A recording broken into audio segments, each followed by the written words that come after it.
Collegiate English. Today we will see yet another poem, On the Move by Tom Gunn.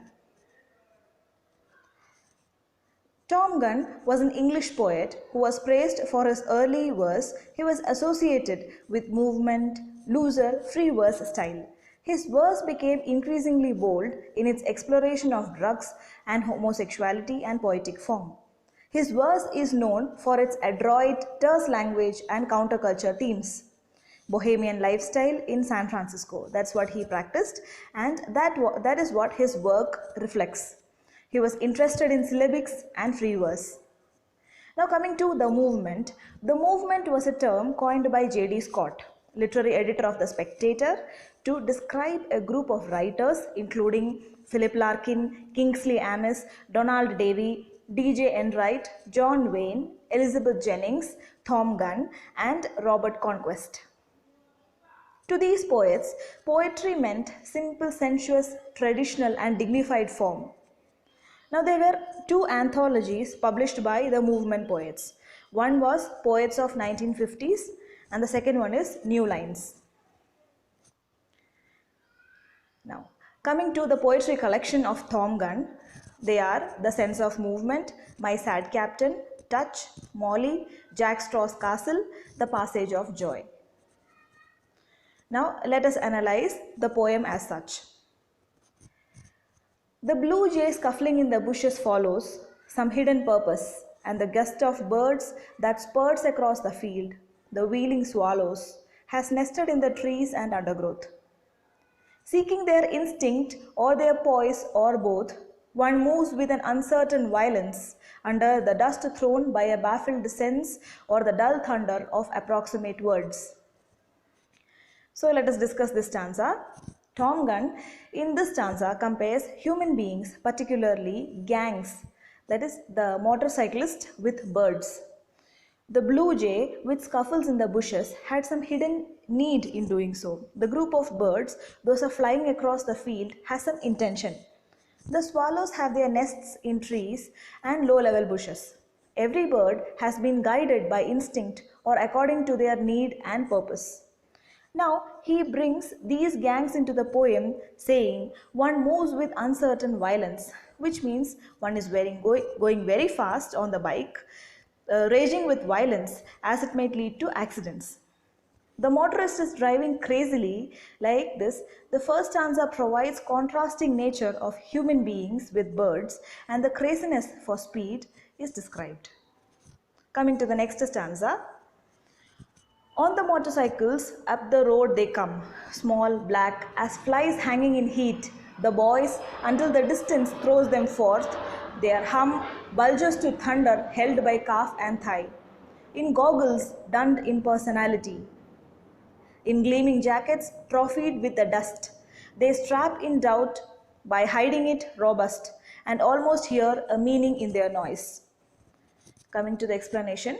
In this stanza, Tom Gunn wants to project a picture of long shot to close shot of motorcycle gangs coming from a long and top of the road to nearer sight.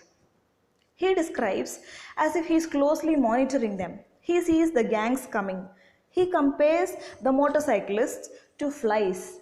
When he sees them in a long distance, they appear as small creatures like flies in black color, as they have worn the black jackets hanging in heat. This is what he assumes when he sees gangs in distance. Then the distance throws them to come further. That means they are coming near. The distant sound of humming turns into thunder sound with a raising sound emancipated from the vehicles. He says they are driving them held by calf and thigh. They wear goggles not to be disturbed by the dust emanated from their vehicles. He calls them impersonalities. The shining jackets are turned into dusty, and he is saying that jackets are trophied with dust. Their sound is unbearable, but they can hear meaning in the created noise. Coming to the next stanza. Exact conclusion of their hardiness has no shape yet, but from known whereabouts they ride direction where the tires press. They scare a flight of birds across the field. Much that is natural to the will must yield. Men manufacture both machine and soul and use what they imperfectly control to dare a future from the taken roots. Now, coming to the analysis. In this stanza, Thomgen explains how they are disturbing and the repercussions of the scientific inventions. He says that there is no fatigue affecting them in their journeys. They do not know where they are going. They do not know where they will stay. The swallows have nests, but these motorcyclists do not have a shelter, at least like them. They travel in that way. They travel in ways where their vehicles can go. They travel without purpose, and at the same time, they fear the birds which are flying across the fields. These birds follow their instincts and needs, but these gangs are against it. Their destination is not known to them. Thomgun is referring to the scientific inventions, especially machines. He says that men made machines as well as their personalities. He says men are using what they cannot use perfectly and they control it imperfectly. They only consider their present, leaving future to the fate. Coming to the next stanza, it is a part solution after all. One is not necessarily discord on earth or damned because half animal. One lacks direct instinct because one wakes afloat on movement that divides and breaks. One joins the movement in a valueless world, choosing it till both hurler and the hurled, one moves as well, always toward. Thomas Gunn is referring the state of bikemen. He uses the word half animal. He says that they lack the instinct and without any purpose they move on without any destination and target. They only love present going speed. It is violent speed disturbs the flight of birds and the human beings who are with destination. The speed attracts accidents and the loss respectively. He says that no one sleeps as he is saying one wakes afloat on moment. One motorbike gang lives in this world without values. There is no need of destination for them. It is always they are always traveling forward. Coming to the next stanza, a minute holds them who have come to go. The self defined astride the created will. They burst away. The towns they travel through are home for neither bird nor holiness. For birds and saint complete their purposes. At worst, one is in motion and at best, reaching no absolute in which to rest, one is always nearer by not keeping still. Coming to the explanation, Tom Gunn is explaining how these bikemen travel and where they would leave to. They sit astride and speed up their vehicles to unknown destiny. He used self-denied in this stanza to refer to the gangs. They travel through towns where there are no nests for birds and homes for holiness. It is because saints and birds have purposes in life. They travel in that direction. But these speedy motor gangs do not have any purpose. Hence, they are traveling away from them.